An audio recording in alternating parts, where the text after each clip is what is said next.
Hi everyone. Today we'll be continuing our discussion on diabetes medications with particular reference to GLP-1 receptor agonists.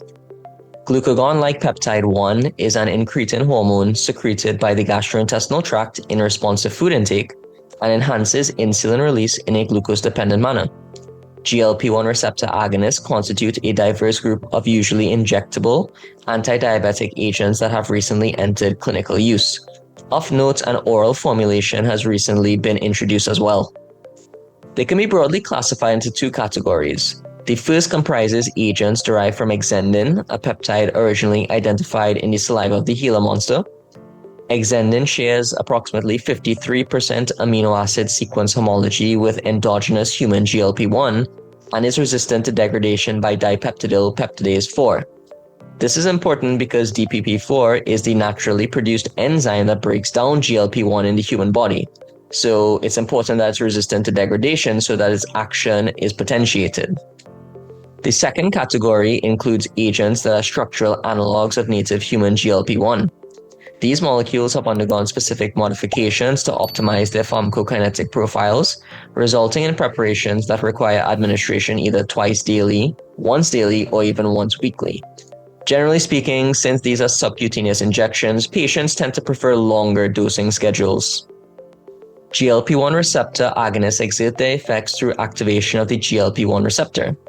Their principal actions include enhancement of glucose-dependent insulin secretion and suppression of glucagon release, resulting in improved glycemic control.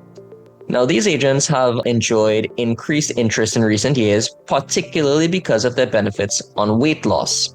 So how do they do this? Well, they also promote satiety, reduce appetite, and energy intake, leading to weight loss through activation of GLP-1 receptors in the hypothalamus and brainstem, and they also delay gastric emptying.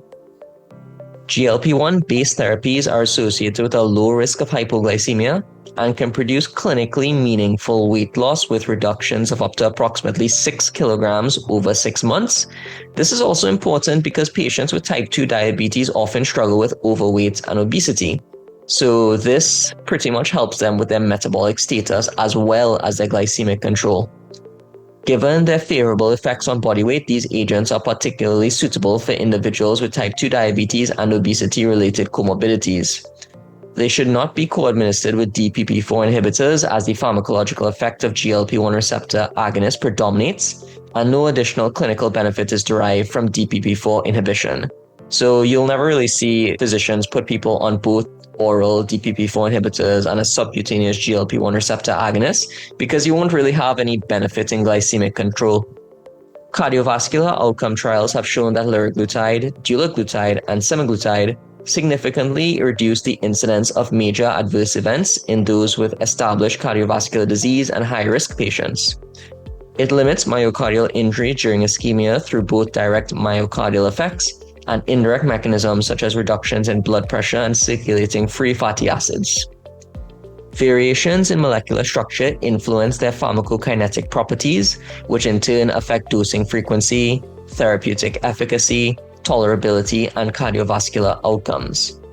In addition to differences in duration of action, agents within this class vary in their clinical efficacy.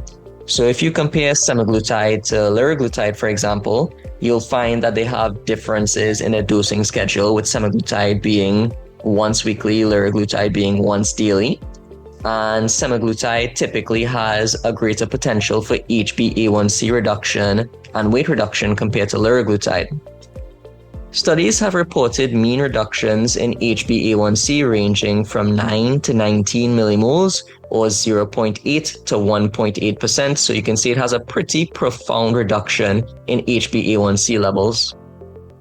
Finally, let's discuss the adverse effects. Gastrointestinal adverse effects, most commonly nausea, vomiting, and diarrhea, are frequently reported but are generally mild and self-limiting. They generally decrease over time and are less common with longer-acting agents. There were earlier reports that suggested possible links with pancreatitis, pancreatic and thyroid malignancies. However, the more recent evidence has not really substantiated these claims. And finally, the SUSTAIN-6 trial identified an increased incidence of diabetic retinopathy complications with semaglutide particularly among patients who had pre-existing retinopathy when they started treatment.